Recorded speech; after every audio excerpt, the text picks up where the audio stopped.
Olá, graça e paz, estamos começando mais um programa, Cada Dia, um programa em parceria da Sexta Igreja Presbiteriana de Uberlândia com a produtora missionária Luz para o Caminho. No programa de hoje, o pastor Hernandes vai falar sobre a escola do deserto. Muitas vezes enfrentamos lutas difíceis, a vida é como essa caminhada no deserto, não é verdade? É uma metáfora usada na palavra de Deus, mas nós nunca estaremos sozinhos, Deus sempre conosco, né, Vitor? É verdade, pastor. A vida tem as suas dificuldades, mas Deus está conosco. Deus usa as dores da vida para alcançar o nosso E o deserto, coração. às vezes, é uma escola, né? Que vai nos ensinar muitos valores. Pastor Hernandes, é isso mesmo? O deserto pode ser uma escola? Uma escola. As lutas, as dificuldades, tudo aquilo que o deserto significa. Vamos ouvir o que Deus colocou no seu coração, pastor. Amém. Obrigado, pastorzão. Bom, gente, eu quero tratar com vocês sobre este assunto, a escola do deserto. Baseando esta mensagem no primeiro livro dos Reis, capítulo 17, versos de 1 a 10. O deserto, como o pastor Ricardo Mota disse, é uma metáfora, é uma figura. Quando Elias foi levantado por Deus para confrontar o rei Acabe, em virtude das situações adversas que sobrevieram a Israel, sobretudo da imposição de um culto pagão à força da espada, o culto a Baal, Deus levanta Elias para trazer juízo sobre aquela nação, afirmando que não haveria nem chuva nem orvalho durante 3 anos e meio. Depois de dar esta palavra de juízo à nação, Deus ordena Elias a se esconder num deserto, se abastecer de um filete d'água que ainda corria, e Deus mandaria os garçons voadores para levar pão e carne para ele. Talvez você pergunte por que um homem de Deus deva fugir e se esconder numa região cáustica, desertificada. É porque, na verdade, o deserto não é apenas uma geografia. O deserto é a escola de Deus na nossa vida. A escola superior do Espírito Santo, onde Deus treina os seus líderes mais importantes. Deus preparou Moisés no deserto, treinando-o 40 anos, nas montanhas alcantiladas do Sinai, com a pele tostada de sol, para depois liderar a nação durante 40 anos, sabendo que eram as agruras daquele clima quente e daquela geografia tão acidentada. Deus preparou o seu Filho, Jesus Cristo, no deserto, 40 dias, jejuando, enfrentando a carranca do diabo, suas propostas sedutoras. Mas o deserto não é, então, um acidente de percurso na jornada da vida. O deserto é a escola superior do Espírito Santo, onde Deus nos prepara e nos treina para os grandes desafios da vida. O deserto não vem para nos destruir, mas vem para nos tonificar as musculaturas da alma. O deserto nos prova para nos aprovar.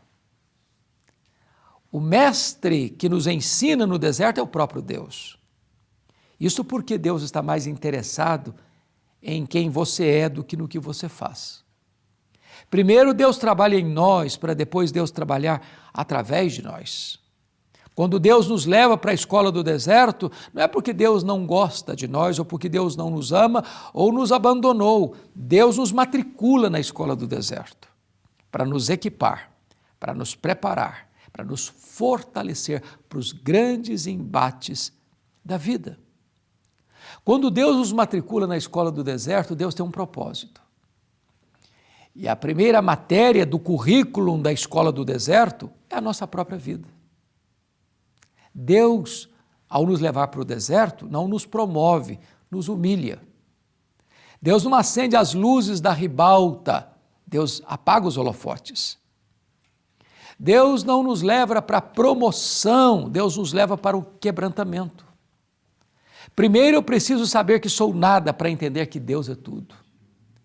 Primeiro eu preciso chegar na falência dos meus recursos para entender que toda a provisão vem do céu de forma tão extraordinária.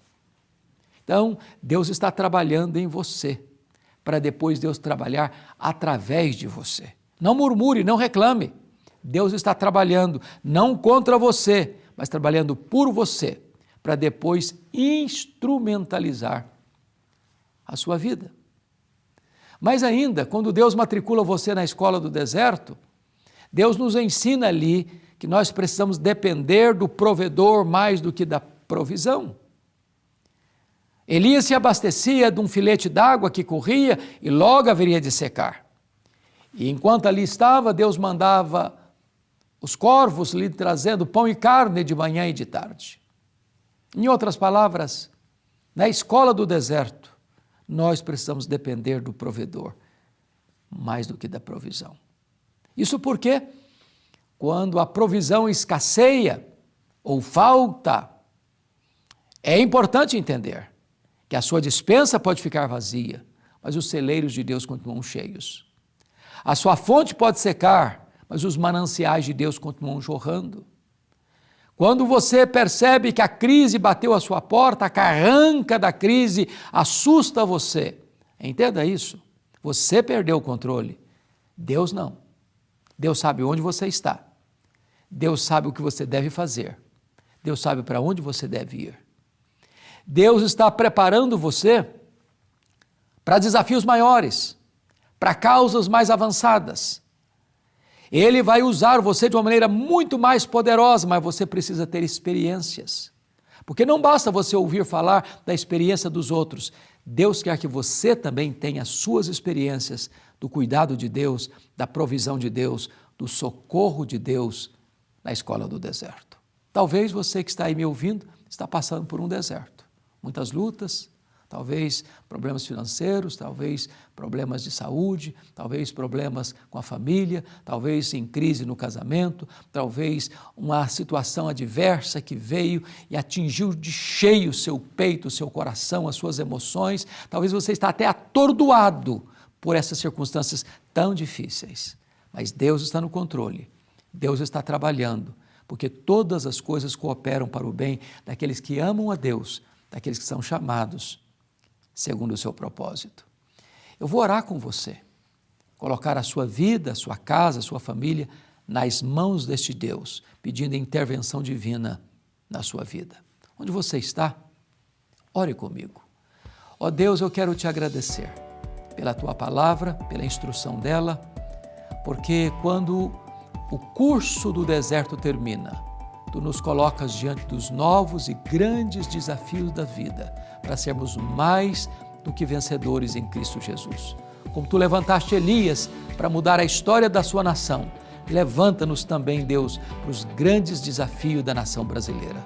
Assim oramos, em nome de Jesus. Amém.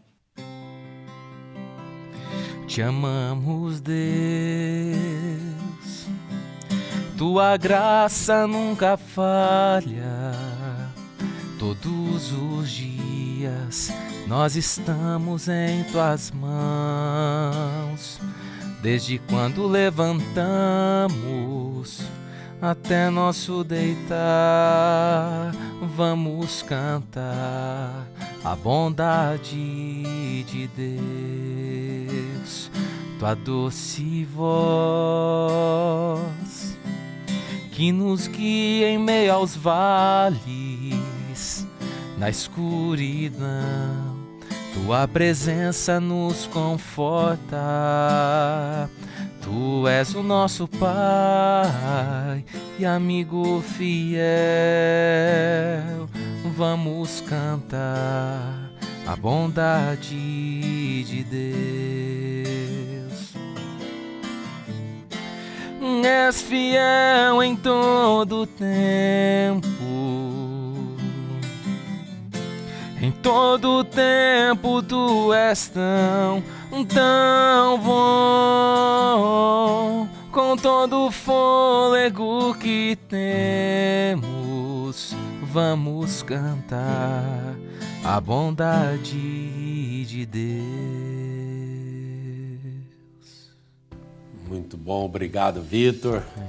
Pastor, e muitas vezes nesse deserto que nós trilhamos, muitas pessoas pensam que o pastor está isento, né? Aquela imagem do pastor, né? O super crente, isento dos problemas. E não é verdade. Não é verdade. Né? Todos isso. nós enfrentamos lutas e adversidades. É verdade. Eu estou dizendo isso porque este livro aqui, De Pastor a Pastor, Princípios para Ser um Pastor Segundo o Coração de Deus. Porque muitos irmãos nossos em Cristo que exercem essa função passam por situações difíceis, né? É verdade. Antigamente, falava pastor tinha uma credibilidade, um ranking na outra América, mostrava que a profissão, digamos assim, do pastor era uma credencial, era top, passaporte, né? para passaporte, né? Mas hoje não, se fala que é um pastor, as pessoas já ficam assim, né?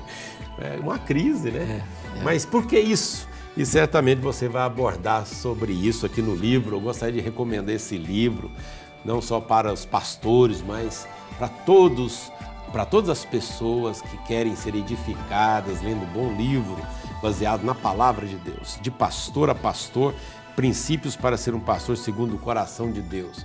Até porque você, pai, precisa pastorear a sua casa, você, mãe, precisa pastorear os seus filhos. Então, está aqui a recomendação De Pastor a Pastor, com o reverendo Hernandes Dias Lopes.